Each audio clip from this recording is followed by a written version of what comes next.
रावण अपने महल में आकर बहुत रोता है, जोर जोर से रोता है। मंदोदरी ने पूछा कि क्यों रोते हो? अब तो उठा लाए उसे। बोले उठाकर भी बेकार, वो मुझसे प्रेम की दृष्टि ही नहीं डालती मुझे। पंचकन्याओं में से एक पूजित है हमारी माता। माता मंदोदरी ने कहा कि अच्छा, बात तो दुष्टतापूर्ण है, पर तुम्हें कष्ट ना हो इसके लिए तुम्हें एक सलाह दे रही हूं। तुम तो मायावी हो, एक काम करो, कल राम का रूप बना के उसके सामने जाना, वो राम समझ के तुम्हें प्रेम कर लेगी। इस पर रावण और फूट फूट कर रोने लगा। उसने कहा अब क्या हुआ? बोले ये प्रयास 4-5 बार कर चुका हूं, पर जैसे ही राम का रूप धारण करता हूं, मुझे तुम्हारे अतिरिक्त दुनिया की प्रत्येक स्त्री अपनी बहन दिखाई नहीं देने लगती है, अपनी मां दिखाई देती है। दशरथ ने राम से यह तक कहा कि तेरी ये छोटी मां मुझसे गलत काम करा रही है बेटे, और तू इस समय सेनापति है, सारी सेनाओं का कंट्रोल तेरे हाथ में है। तू मुझे गिरफ्तार कर ले और मुझे जेल में डाल दे, तो मेरा वचन भंग भी नहीं हुआ और तेरा राज्याभिषेक भी हो गया। मैं जेल में रह लूंगा, लेकिन मैं तुझे निष्कासन नहीं दे सकता। लक्ष्मण कहते हैं राम से कि ये तीर, ये धनुष कंधे पे लटकाए घूमते हो, घर में अत्याचार हो रहा है, अनाचार हो रहा है, चुप बैठे हुए हो। कह रहे वलकल्ला, वनवास जाऊंगा? मैंने कैसे भाई की पूजा की, कैसे नायक हो? जब तुम कहते हो मेरे बड़े भैया कि मैं अत्याचार सहन नहीं करूंगा, तो अत्याचार तो यही हो रहा है घर में, तो तीर उठाते क्यों नहीं हो? राम ने कितनी अद्भुत बात कही। राम कहते किस पर तीर उठाऊं? इस मां पर, बचपन में जिसका सपना देख के इसके पास आकर सोया हूं, इस पिता पर जिसने सुबह अपने बाल बनाते समय एक सफेद बाल देखा और उस बाल को देखकर गुरु वशिष्ठ के घर गए और कहा कि अब बस मेरा राज्य समाप्त हुआ, राम को दे दीजिए। या इस भरत पर, पाप भी जिसकी सोच की सीमा के बाहर खड़ा होकर प्रणाम करता है कि यहां नहीं जा सकता। किस पर तीर चलाने के लिए बोलता है? बता। राम कहते हैं कि बता मुझे, मैं किसको मारकर पातक लूं? इन तीनों में से किसे मार दूं? और आज समस्या क्या है? मुझे माफ करेंगी हमारी भाभियां, रात को टीवी पे क्या देख रहे हो? एक घर में 3 बहुएं हैं, पूरी रात षड्यंत्र चल रहा है। छोटी वाली ने बड़ी वाली का ऐसा करा, बड़ी वाली ने इसका ऐसा। ये अचानक नहीं हो रहा है। ये क्या सोच रहे हो? आपकी कहानी चल रही है। कहानी तो रामायण की चली थी तो कर्फ्यू लग जाते थे। तुम्हारे हीरे मोती जा चुके, तुम्हारी विद्या जा चुकी, तुम्हारी सारी तकनीक जा चुकी, तुम्हारे लड़के जा चुके, सब जा चुके। तुम्हारे पास एक चीज बची है जिसे छीनने के लिए पागल है पश्चिम, और वो चीज है तुम्हारा परिवार, तुम्हारे संस्कार। अब इस पर डाका डालने की कोशिश है। कोई सीरीज देख लो, उसके 40 मिनट में एक बलात्कार होगा, एक हत्या होगी, एक संस्कृति और कला के ऊपर, भारतीय दर्शन के ऊपर गंदी गंदी गालियां होंगी। ये क्या है? ये धीमे धीमे आपके घरों तक जहर पहुंचाया जा रहा है। क्या दिखाया जा रहा है आपके सीरियल में? एक लड़का है घर में, वो लड़का चरित्रहीन भी है, वो जिससे उसका विवाह हुआ उसके बाद भी किसी से प्रेम में है, वो जिससे प्रेम हुआ उसके बाद तीसरे से भी किसी से प्रेम में है। उस परिवार की दोनों महिलाएं उससे विवाह कर चुकी हैं। आप में से किसी ने ऐसा घर कहीं देखा है? ये भारत के घर नहीं है, एक परिवार में भी ये संस्कार नहीं,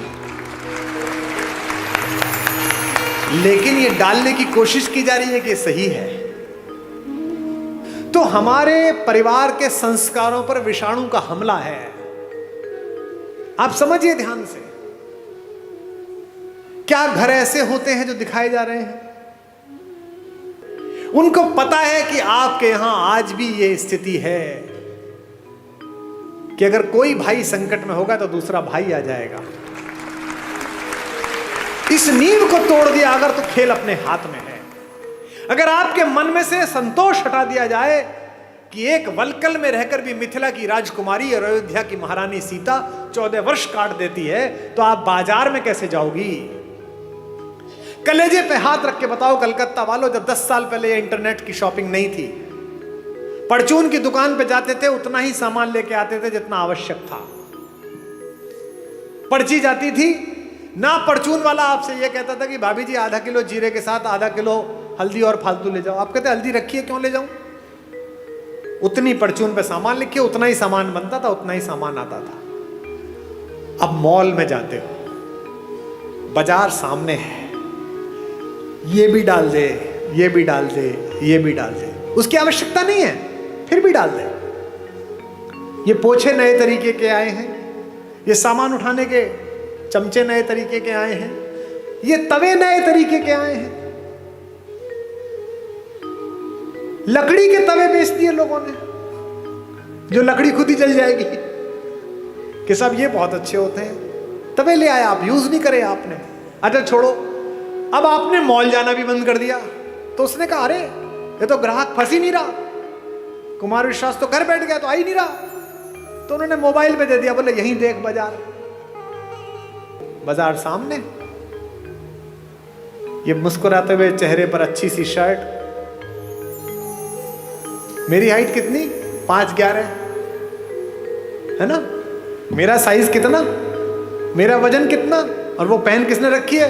6 फुट 1 इंच के जिम मारे हुए लड़के ने, फंसी हुई है शर्ट, बढ़िया लग रही है, 2 बटन खुले हुए हैं।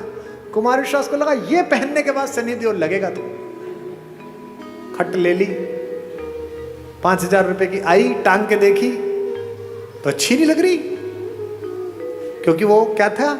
माया मृग। वही सोने का हिरन है जिसके पीछे कुमार विश्वास तीर लेकर निकल लिए। बाजार में चुंबक का गुण भर दिया गया है और आदमी के शरीर और आत्मा को लोहे का बना दिया गया है। समझना कैसे है? एक लड़की अपने छोटे भाई को पीठ पे बांध के पहाड़ पे चढ़ रही थी। थोड़ी देर तक चढ़ी, फिर सांस फूलने लगा, फिर थोड़ा चढ़ी, फिर सांस फूलने लगा।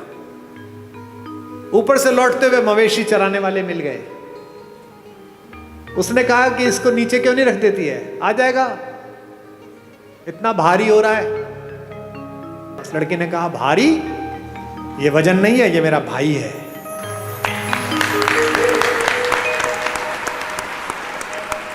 एक व्यापारी सोने की अशर्फियां पीठ पर बांधे हुए पहाड़ पर चढ़ रहा था। उसी पहाड़ पर सोने की अशर्फियां भारी थी। चढ़ने लगा, सांस फूलने लगा, और चढ़ा, सांस फूलने लगा। एक जगह ऐसी आ गई कि या तो इसे फेंकना पड़ेगा या कुछ करना पड़ेगा। ऊपर से वही गडरिया वापस लौट रहे थे। उन्होंने उस सेठ से कहा कि ये जो पीठ पे बांध रखा है, इसे छोड़ क्यों नहीं देता? जान बच जाएगी, ऊपर पहुंच जाएगा। सेठ ने कहा छोड़ कैसे दूं, मेरा भाई थोड़ी है, ये तो पैसे हैं। अब आपको तय करना है कि आपको वो वाली बहन बनना है, वो सेठ वाला भाई बनना है।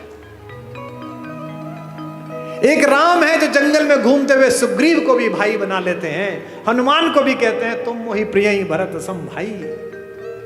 और एक रावण है जो अपने सगे भाई विभीषण को भी लात मार के बाहर भगा देता है। इस कहानी में केवल यही सीखते चलना, इसके पास क्या था, इसके पास क्या था, अपनी तुलना करना, फिर देखना रावण की तरफ खड़े हो कि राम की तरफ खड़े हो। और कितने भी बुद्धिमान हो, कितने भी अकलमंद हो, रावण से अकलमंद नहीं हो सकते। उसके 10 सिर थे। 10 सिर का मतलब सिर लगे हुए नहीं थे, 10 लोगों के बराबर की IQ थी। आपके घरों में कई बहुएं होती है ना, जिनके बारे में सास कहती हैं कि इसके 4 हाथ हैं, इधर चाय रखती है, इधर सब्जी काटती है, इधर ये करती है। और कई बहुएं ऐसी होती है 2 हाथ होने के बाद भी एक भी नहीं होता। अलग अलग तरह की होती हैं। 4 हाथ का मतलब 4 हाथ थोड़ी है, 4 हाथ का मतलब खटाखट काम करती है, ऐसी बहू होती है। तो रावण के 10 सिर ऐसे नहीं थे कि लगे हुए थे जो उन्होंने रामलीला में दिखा दिए। रावण के पास 10 लोगों की IQ थी। वो पुलस्त मुनि का नाती था। संस्कृत का और आयुर्वेद का और विमान शास्त्र का और रसायन विज्ञान का अद्भुत विद्यार्थी था। भगवान शंकर जिसके गुरु हों, जिसने शिव तांडव स्तोत्र जैसी बड़ी रचना को लिखा हो, वो उसको घर में घुस के एक तपस्वी ने मार दिया। क्यों? क्योंकि प्रवृत्ति की बात थी। प्राप्त और पर्याप्त के बीच का अंतर था। राम को त्रैलोक्य में सौंदर्य के पहले 5-10 नाम में आने वाली रावण की अनित्य सुंदरी बहन सूपनखा प्रस्ताव देती है कि जंगल है, कौन देखेगा, मुझसे प्रेम कर ले, विवाह कर ले, और ये तो वैसे भी बिना माँ बाप के तेरे साथ आई है, तो सब निभा लेगी। राम कहते हैं माता मेरा विवाह हो चुका। लक्ष्मण से कहती है, लक्ष्मण भी यही करते हैं, गुस्से में सीता को हानि पहुंचाने की कोशिश करती है और ऐसे में अस्त्र उठता है और उसकी नाक पर चोट लग जाती है, जो रावण के गुस्से का कारण बनी है। ये राम है जो जंगल में भी मिले हुए इस अश्लील, अशालीन, असंस्कारी, अपारिवारिक अवसर को ठुकरा देते हैं। और एक रावण है जो पंच कन्याओं में पूजित माता मंदोदरी का पति होने के बावजूद भी सिर्फ इतना सुनकर कि जंगल में 2 लोग घूम रहे हैं, उनकी बीवी बहुत अच्छी है, उसके पीछे लग जाता है, इसीलिए उसके कुल वंश का नाश होता है, सारी पीढ़ियां ध्वस्त हो जाती हैं, सब लोग समाप्त हो जाते हैं। मैं केवल ये सोचता हूं कि अगर मेरे बोलने से 10 लोग, 20 लोग, 50 लोग, 100 लोग भी गुणात्मक परिवर्तन जीवन में हो जाए तो बढ़िया बात हो जाएगी। एक सज्जन ने मुझे चिट्ठी लिख कर दी, ऐसे ही जैसे ये चिट्ठी आई है कि साहब वो मैं कल आया था, आपने राम और भरत के प्रेम के विषय में बताया, और मेरे सगे भाई साहब जो हैं वह हिम्मतनगर गुजरात में रहते हैं, और मेरा उनसे 25-30 साल से संपत्ति विवाद चल रहा है। ना मैं उनके बच्चों की शादी में गया, ना वो मेरे शादी में आए, पर कल रात सुन के मैं बहुत रोया। अब कल जब आपका कार्यक्रम समाप्त हो जाएगा तो मैंने दोनों बेटों को, बहुओं को लेकर मैं जा रहा हूं हिम्मतनगर, और संपत्ति के और अदालत के सारे कागज लेकर उनके चरणों में रख दूंगा और कह दूंगा भैया जो आप जाने करिए, बस मुझे माफ कर दीजिए, मुझे चरणों में स्थान दीजिए। मुझे लगता है कि यही आपका पारिश्रमिक है, यही आपका प्रतिफल है। जिस समय आप दूसरे में ईश्वर देखना प्रारंभ कर देंगे, उस समय ईर्ष्या, कुंठा, बेईमानी, दुष्टताएं सबका विलोप हो जाएगा। और ये पृथ्वी इसीलिए बची हुई है अभी तक भी कि इसमें अच्छे लोगों का प्रतिशत ज्यादा है, बुरे लोगों का प्रतिशत कम है। हमारे एक शायर का शेर है कि दुनिया नफरतों की आखिरी स्टेज पर है, इलाज इसका मोहब्बत के सिवा कुछ भी नहीं। ये दोनों भाई थे, यूक्रेन और रूस, एक दूसरे के खून के प्यासे हैं, निरपराध लोगों को मार रहे हैं, और मरवा कौन रहा है? वो बाहर बैठा हुआ एक आदमी, वो यूक्रेन से कह रहा तो चिंता मत करना, हथियार कितने में मिलेंगे तू जारी रख। ऐसे बहुत लोग मिलेंगे आपके परिवार में बाहर खड़े हुए, जो आपके बच्चों को, आपकी बेटियों को, आपके बेटों को आपको सिखाएंगे कि घर में लड़ाई है, जारी रख, मैं तेरे साथ खड़ा हूं। वो अपने साथ खड़े, आपके साथ नहीं खड़े हुए।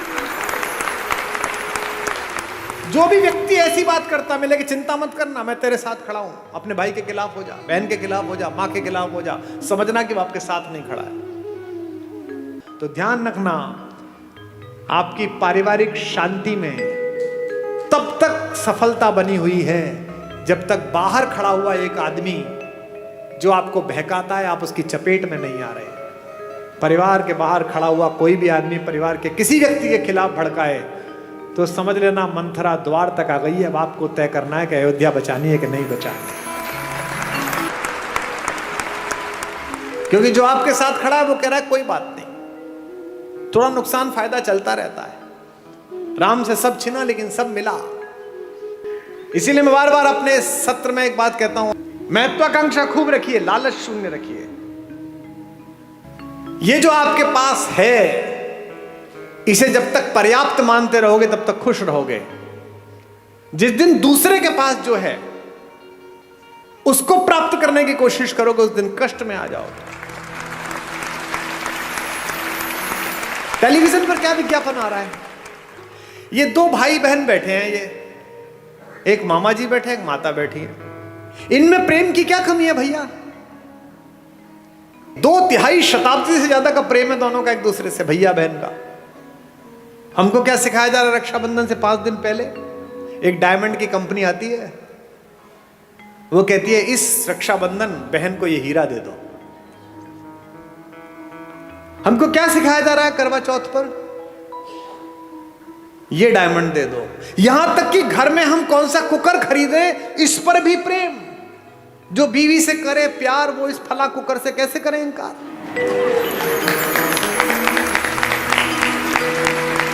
यानी जिनके घर में वो कुकर नहीं आता वो अपनी पत्नी से प्रेम नहीं करते। मेरे घर में शुरू में कुकर नहीं था तो मेरे पिता ने मेरी मां से प्रेम नहीं किया। कैसी मूर्खतापूर्ण बात है। साधनों से अगर प्रेम होता, अगर साधन प्रेम का प्रतीक होते तो राम पिछड़ जाते, रावण जीत जाता। मुझसे लोग कहते हैं आगरे में एक सफेद रंग की बिल्डिंग दिखाकर कि ये प्रेम का प्रतीक है। इसे प्रेम का प्रतीक बताते हो? ये प्रेम का प्रतीक है? अरे प्रेम का सबसे बड़ा प्रतीक तो समुद्र के नीचे इकट्ठे हुए वो पत्थर है जिन पर मेरा राम चल कर गया था।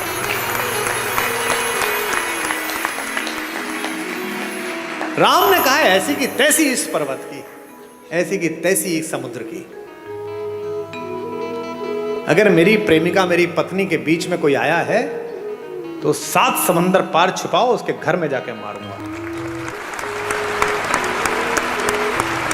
ये प्रेम है, इसे प्यार कहते हैं। प्रेम साधन पर कैसे निर्भर हो गया? महिलाएं एक दूसरे से पूछती हैं इस बार करवा चौथ पे क्या दिलाया, इस बार एनिवर्सरी पे क्या दिलाया। नहीं, उपहार देने चाहिए, लेने चाहिए, अच्छी बात है, पर इससे प्रेम कैसे जस्टिफाई हो रहा है? कोई ज्योतिषी बता सकता है कि इस वाली शादी में इतने कैरेट का हीरा दे दो, इसके बाद तलाक नहीं होगा? बता सकता है? नहीं बता सकता। लेकिन अगर माओ ने बेटियों में संस्कार डाले हों कि जिस घर जा रही हो उस घर में जो मां है वो भी मां ही है, अगर पिताओं ने पुत्रों में संस्कार डाले हों कि जिसकी बेटी इस घर में आ रही है उसका उतना ही अधिकार है जितना तेरा इस घर पर अधिकार है, तो हीरे की जरूरत ही नहीं है, घर ही अयोध्या बन जाएगा। अनुभव की मान्यता है। जिन परिवारों में अनुभव का सम्मान नहीं है उन परिवारों में प्रगति नहीं है।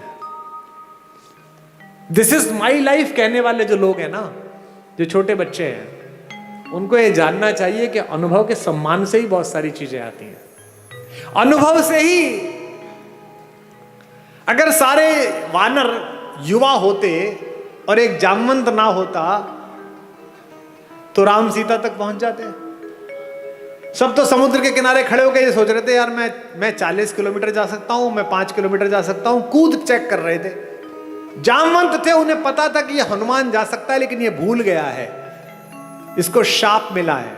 लेकिन कोई याद दिलाएगा तो याद आ जाएगा। तो हनुमान के कंधे पर हाथ रखकर बुजुर्ग जामवंत ने क्या कहा? का चुप साध रहे बलवाना, तू क्या चुप बैठा हुआ है, तू तो पार कर ही सकता है। और हनुमान ने मार दी उछाल और चले गए परली पार। इसलिए हर घर में एक जामवंत जरूरी है, एक बुजुर्ग जरूरी है कि जब तुम थक जाओ तो तुम्हारे कंधे पर हाथ रखकर कह सके क्या चिंता करता है बेटा, मार उछाल। एक जामवंत सबके घर में जरूरी है। और हम इन जामवंतों को सोचते हैं कि ये तो बूढ़े हो गए, ये क्या बताएंगे। मेरे पिता 86 वर्ष के हैं, वो फोन करते हैं तो मैं बिल्कुल एकदम सतर्क होकर उनसे बात करता हूं। उनका नाम भी सेव कर रखा है, रॉयल टाइगर। तुरंत डर के फोन उठाते हैं। मेरी बेटियां हंसती हैं कि बोलो, बहुत बड़े ज्ञानी बनते हो, किसी को कुछ भी समझते नहीं हो। अब देखो, मैं जानता हूं 87 वर्ष का एक बुजुर्ग आदमी मेरा कुछ नहीं बिगाड़ सकता अगर मैं अभद्रता करूं, वो भी जानते हैं। लेकिन मैं उनके आदर के अतिरिक्त मेरा लोभ ये भी है कि मेरी बेटियां ये सीख जाएं, ताकि मैं जब 87 वर्ष का हूं तो मेरी बात को वो गंभीरता से सुने कि बाप का फोन आया। यदि चाहते हो कि तुम्हारा बेटा तुम्हारा आदर करे तो अपने पिता का आदर करना शुरू कर दो। यदि चाहते हो कि तुम्हारे बेटियां दूसरे घरों में जो गई हैं उनको स्नेह मिले तो अपनी बहुओं को स्नेह देना शुरू कर दो। यह संभव नहीं है कि तुम दूसरे की बेटी को स्नेह नहीं दोगे और अपनी बेटी के लिए स्नेह का मांग करोगे। यह सब वाइस वर्सा है, यह भी ईश्वर ने तय किया है। और शेष रघुनाथ पर छोड़ दो, शेष भगवान पर छोड़ दो, क्योंकि अगर वो साथ हैं तो फिर किस बात की चिंता।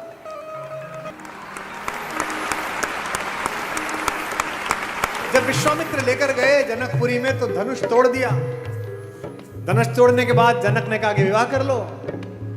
तो राम ने कहा कि विवाह नहीं कर पाऊंगा। बोले क्यों? बोले पिता से आज्ञा ही नहीं ली। तो विश्वामित्र ने कहा कि तुम्हारे खानदान में तो 3-4 शादियां होती हैं, एक शादी यहां कर लो, अगली शादी पिताजी के कहने से कर लेना। इस परिवार में राम पहले व्यक्ति हैं, इसीलिए मर्यादा पुरुषोत्तम है। उन्होंने ये मर्यादा दी और उन्होंने कहा अपने भाई से, लक्ष्मण से, रात्रि में कि लक्ष्मण, मैं विवाह करूंगा तो एक करूंगा, क्योंकि मैं तो था नहीं, लेकिन एक क्षत्र इस अंतःपुर पर, इस रनिवास पर राज करती हुई मेरी मां कौशल्या के सामने जब दूसरी मां आई होंगी तो निश्चित रूप से मां को थोड़ा कष्ट तो हुआ होगा, और इन दोनों माओं के सम्मुख जब तीसरी मां आई होगी तो इन दोनों माओं को कष्ट हुआ होगा। तो आज के बाद से मैं मर्यादा स्थापित करूंगा कि विवाह करूंगा तो एक करूंगा। लक्ष्मण कहते हैं अपना धनुष इनके चरणों में रखकर कि भैया अगर आप ये मर्यादा पालन करते हैं तो मैं भी आज एक प्रण लेता हूं कि चाहे कुछ हो जाए मैं आपके चरणों को छोड़कर कहीं नहीं जाऊंगा, मैं आपकी परछाई की तरह आपके पीछे पीछे चलूंगा। उर्मिला है जो पति के साथ नहीं गई है, रह गई है। मांडवी है, रात में जिस दिन भरत लौट आए हैं, पूरा घर लौट के थक के सो रहा है, कौशल्या को नींद नहीं आ रही, क्योंकि जिस बेटे से इतना प्यार करती है उसे जंगल में देखकर लौटी है। और जंगल में भी कैसा देखा है, पैर में इतनी इतनी बड़ी बिवाई है, जिन केशों से कंधा ढका रहता था, जो जुल्फें उड़ती रहती थी, वो केश लटिया गए हैं। उस जटा को बांध के जूड़ा बना लिया है राम ने, पूरा शरीर टैन हो गया है, जल गया है, चेहरे पर तेजस्विता है, लेकिन क्या है, 24 घंटे कंधे पर धनुष रखना पड़ता है लक्ष्मण को और राम को, तो यहां मूंज के निशान पड़ गए हैं राम के कंधे पर। बेटे को इस सांसारिक कष्ट में देखकर बेचैन है कौशल्या, सो नहीं पा रही हैं, क्योंकि माएं ही हैं जो एक कष्ट पहचान लेती हैं। गूगल आर्टिफिशियल इंटेलिजेंस बना रहा है, आईफोन आजकल आपकी बात समझ लेता है। एक चीज पसंद कर दो, कोई साड़ी, कोई टेबल, कोई फोन, 71 विज्ञापन आ जाते हैं। किसी शहर में कमरा ढूंढ लो, 50 विज्ञापन आ जाते हैं। किसी दोस्त को लिख के भेज दो कि okay I am coming, just prepare a wonderful coffee, तो जिस शहर में उतरो कॉफी का ऐड आ जाता है कि बगल में है, पी ले जाके। इसे आर्टिफिशियल इंटेलिजेंस कहते हैं। दुनिया का सबसे बड़ा आर्टिफिशियल इंटेलिजेंस मां में बनाया गया है। आप खाना खाने बैठते हैं, आप कुछ बोलते नहीं हैं, पहला कौर अंदर जाता है मुंह में, और मां नमक की शीशी आगे कर देती है देख के कि नमक शायद कम पड़ा है, इसे पसंद नहीं है। इसे आर्टिफिशियल इंटेलिजेंस।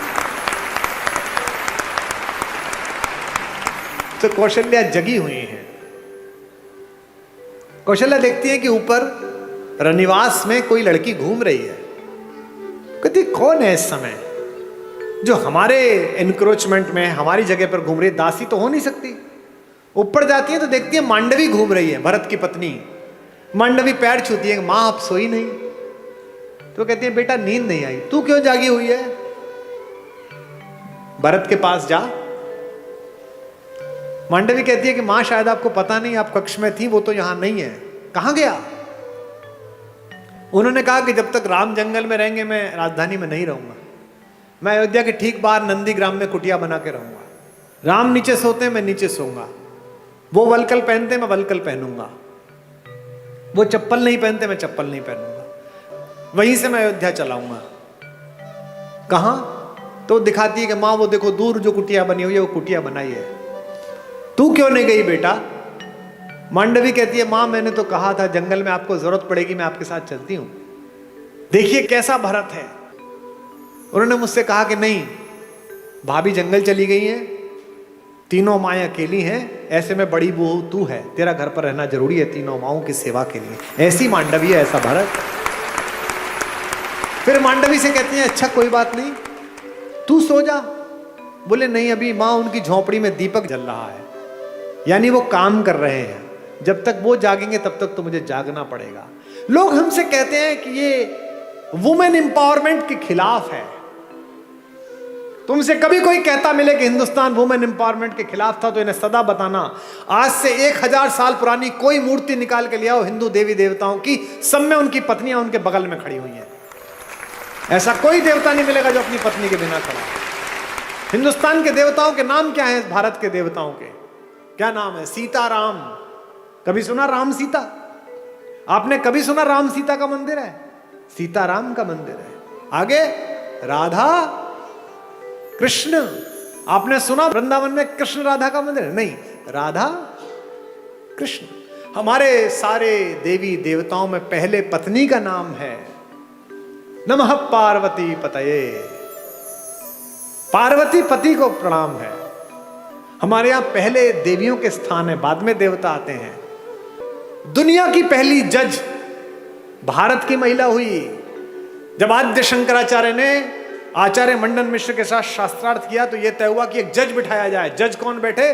तो मंडन मिश्र की पत्नी देवी भारती बैठी, जो कहते हैं वुमेन एम्पावरमेंट। और ये जो घूंघट है ये भी भारत में नहीं था। ये तो जब इन्वेजन आया तब उन आतंकवादियों से बचाने के लिए कहा गया महिलाएं घूंघट कर लें ताकि ये लूटमार ना कर पाए ज्यादा। आपने आज तक भी पार्वती जी, सीता जी कभी आपने घूंघट में देखी? 1000 साल 1500 साल पुरानी मूर्तियां ले आओ, सामान्य रूप से एक साड़ी पहन रखी है, कंचुकी पहन रखा है, नीचे पहन रखा है और आभूषण पहन रखे हैं, और हमारी माता तैयार है। दुनिया की सबसे शक्तिशाली महिला अवधारणा हमारे यहां। रावण अपने महल में आकर बहुत रोता है, जोर जोर से रोता है। मंदोदरी ने पूछा कि क्यों रोते हो? अब तो उठा लाए उसे। बोले उठाकर भी बेकार, वो मुझसे प्रेम की दृष्टि ही नहीं डालती मुझे। पत्नियां कैसी भी हो, पति का दुख नहीं सह पाती। और मंदोदरी तो पंचकन्याओं में से एक पूजित है, हमारी माता। माता मंदोदरी ने कहा कि अच्छा, बात तो दुष्टतापूर्ण है, पर तुम्हें कष्ट ना हो इसके लिए तुम्हें एक सलाह दे रही हूं। तुम तो मायावी हो, एक काम करो, कल राम का रूप बना के उसके सामने जाना, वो राम समझ के तुम्हें प्रेम कर लेगी। इस पर रावण और फूट फूट कर रोने लगा। उसने कहा अब क्या हुआ? बोले ये प्रयास 4-5 बार कर चुका हूं, पर जैसे ही राम का रूप धारण करता हूं मुझे तुम्हारे अतिरिक्त दुनिया की प्रत्येक स्त्री अपनी बहन दिखाई देने लगती है, अपनी मां दिखाई देती है।